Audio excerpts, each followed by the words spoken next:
They're adamant that there was no tradition of French film noir, that American film noir emerged almost fully formed from America with one antecedent in Germany, but that the French cinema had not been able to produce this tradition.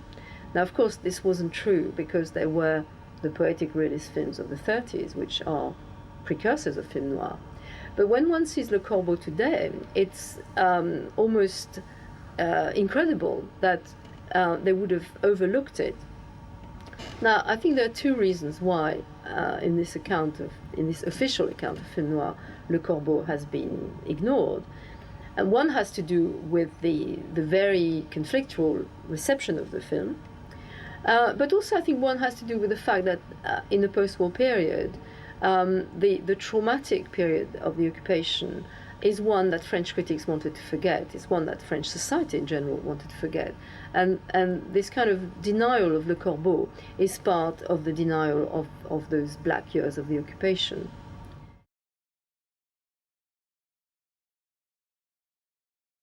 The reason why Le Corbeau was ignored in the accounts of film noir that were written by French critics in the post-war period has to do with two reasons. One is because those critics wanted to forget, like the rest of the country, they wanted to forget the years of the occupation, the trauma, the shame, the problems that had gone with that period.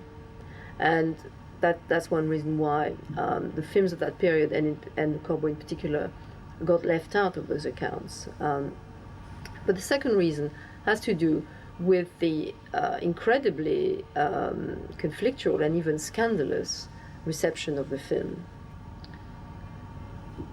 Le Corbeau came out in September 1943, and it was an instant, huge popular success. At the same time, it was gripped by extraordinary controversy, and almost every faction of the critical spectrum and every institution was against it for a number of conflictual reasons, which in a way echo all the different interpretations of the film that we've talked about. The right-wing establishment and the Catholic Church hated the film for what they saw as its morbidity, its vulgarity, and the sinful behavior of the characters. For example, the Catholic Church gave it its lowest rating of all the films of the occupation. And one can see in one sense what they mean, because one has in Le Corbeau scenes such as a cancer patient who is driven to suicide by one of the poison pen letters.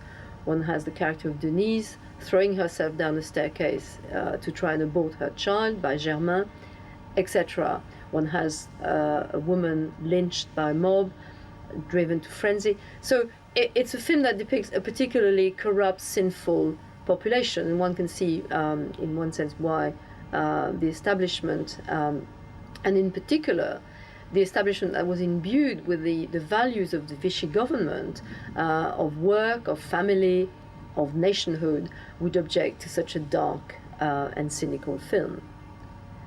But interestingly, the left-wing parties, and in particular the communist resistance, equally objected to the film, because they saw its cynicism and its morbidity as representing a kind of anti-patriotic version of France that they said was falling in line with Nazi propaganda.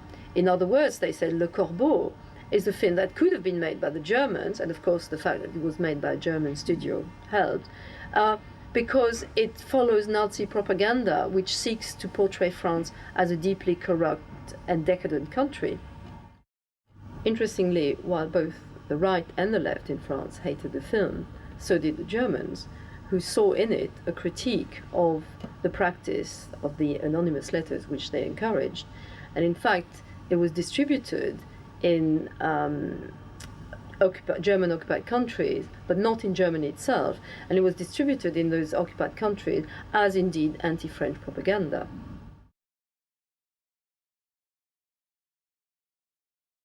So in the end, Le Corbeau, as we can see in its reception, was considered almost like one of those poison pen letters, which it itself dramatizes.